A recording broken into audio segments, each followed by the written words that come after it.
Hello, everyone, and welcome to another Fandom Fitness Friday. I'm PJ with ZooFit, and today we're actually heading to the kitchen. We're in the ZooFit kitchen today for a different type of fandom fitness. Here at ZooFit, we're not just about making fitness, making exercise fun, but all aspects of fitness.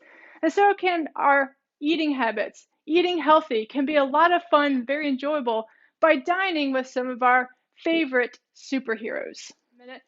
Today we're going to make one of our favorite superheroes, probably favorite meal. We're going to make Mjolnir meatballs. Yeah, we're going a little meta today. Follow along because it's going to make sense in just a minute. So the food that we're going to make is Scandinavian. It's actually Swedish meatballs. It is Scandinavian, although again originated mainly in Sweden. There is a little bit of a debate on where that food originated from, but it is something well known to the land of the Vikings. So we are making a Viking meal, and here's where we're going to have a little bit of fun with fandom fitness. I wanted to create something different than just, your Swedish meatball. So it got me thinking about our favorite Viking age superhero who represents the Norse gods. And of course, I'm talking about the mighty Thor. So what's interesting about Thor is that the actor who portrays him in the Marvel movies, Chris Hemsworth, is an advocate for a plant-based diet. Yeah, he goes off of it every once in a while, but when he's training for the Thor movies and for the Avenger movies, he actually does practice a mostly plant-based diet.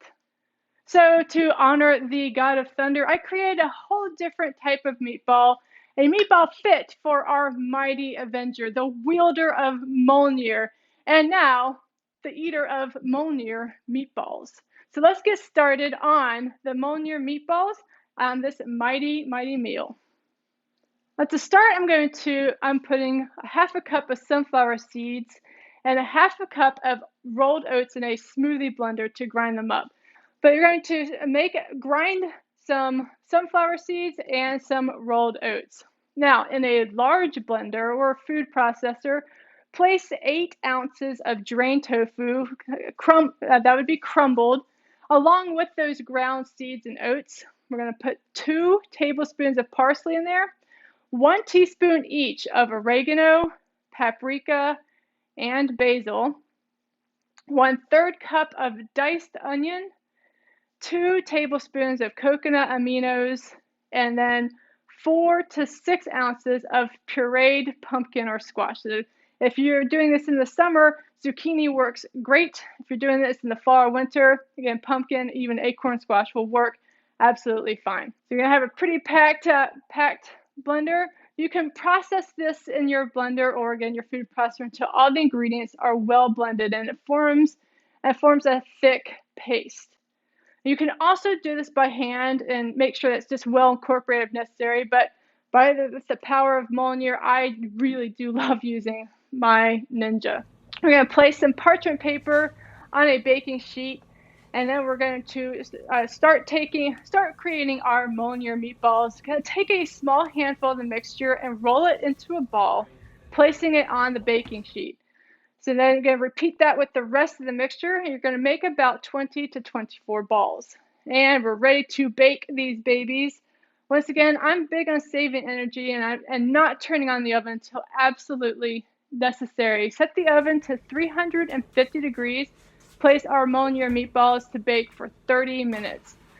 Now, while our meatballs are baking, we're going to get to work on the secret Viking sauce. This is the secret to being a truly worthy of wielding such a mighty weapon as Mjolnir. You're going to need 2 tablespoons of butter, 1/4 cup flour, 3 cups of low sodium veggie broth, and 1/4 cup of red wine.